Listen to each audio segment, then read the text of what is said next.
दोस्तों सोचिए, दुनिया की सबसे ताकतवर अर्थव्यवस्था अमेरिका और उसका सबसे ताकतवर हथियार अमेरिकी डॉलर। सालों से डॉलर की दादागिरी पूरी दुनिया में चलती रही है, लेकिन क्या हो अगर एक ऐसा देश चुपचाप ऐसा कदम उठा ले जिससे ये वर्चस्व धीरे धीरे टूटने लगे। और ये देश है भारत। आज हम आपको बताएंगे कि कैसे भारतीय रिजर्व बैंक ने एक ऐसा मास्टर स्ट्रोक खेला है जिसने न सिर्फ डोनाल्ड ट्रंप की डेड इकोनॉमी वाली टिप्पणी का जवाब दिया, बल्कि डॉलर की पकड़ को चुनौती देने का खेल भी शुरू कर दिया। और हाँ, ये सिर्फ आर्थिक कदम नहीं बल्कि एक स्ट्रैटेजिक चाल है। कुछ समय पहले अमेरिका के तत्कालीन राष्ट्रपति डोनाल्ड ट्रंप ने भारत की अर्थव्यवस्था को डेड इकोनॉमी करार दिया था। यह बात केवल बयानबाजी नहीं थी, ये एक तरह का दबाव बनाने की कोशिश थी। लेकिन कुछ ही दिनों बाद हमारे आरबीआई गवर्नर ने साफ कह दिया, भारत न सिर्फ जीवित है बल्कि तेजी से बढ़ रहा है। ये तो थी जुबानी जंग, लेकिन असली जवाब अभी बाकी था। अब आरबीआई ने बिना किसी शोर शराबे के एक ऐसा कदम उठाया जिससे अंतर्राष्ट्रीय व्यापार में भारतीय रुपया और ज़्यादा मजबूत स्थिति में पहुंच सकता है। पहले अगर कोई देश भारत के साथ रुपये में व्यापार करना चाहता था तो उसके बैंकों को स्पेशल रुपी वास्त्रो अकाउंट खोलना पड़ता था।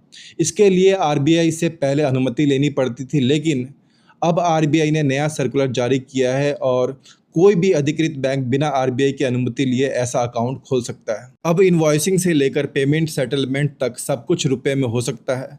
एक्सचेंज रेट मार्केट की ताकतों से तय होगा, किसी के दबाव से नहीं। मान लीजिए भारत का एक व्यापारी एसबीआई बैंक के जरिए रूस से 100 रुपये की कोई चीज़ आयात करता है। व्यापारी एसबीआई में रुपए जमा करता है। अब अगर रूस का व्यापारी बाद में भारत से कुछ खरीदेगा तो उसे रुपए में पेमेंट हो जाएगी।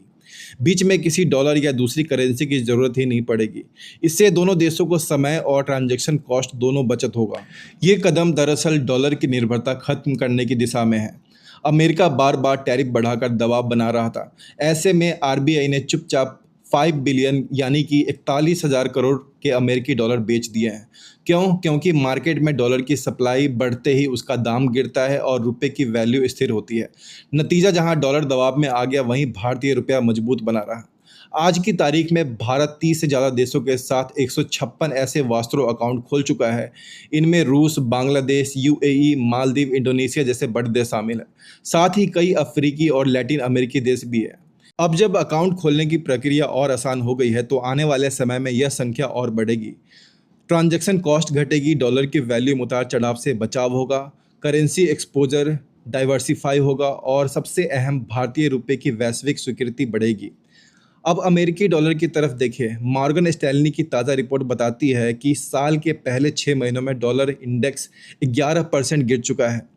1973 के बाद इतनी बड़ी गिरावट कभी नहीं देखी गई। रिपोर्ट ये भी कहती है कि 2026 के अंत तक डॉलर में 10% और गिरावट हो सकती है।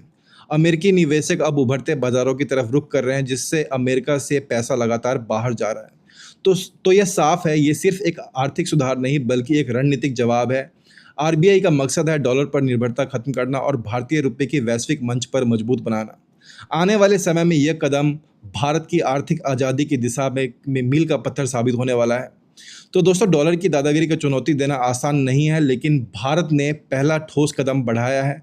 सवाल ये है कि क्या आने वाले समय में रुपया सच में ग्लोबल पावर बन पाएगा?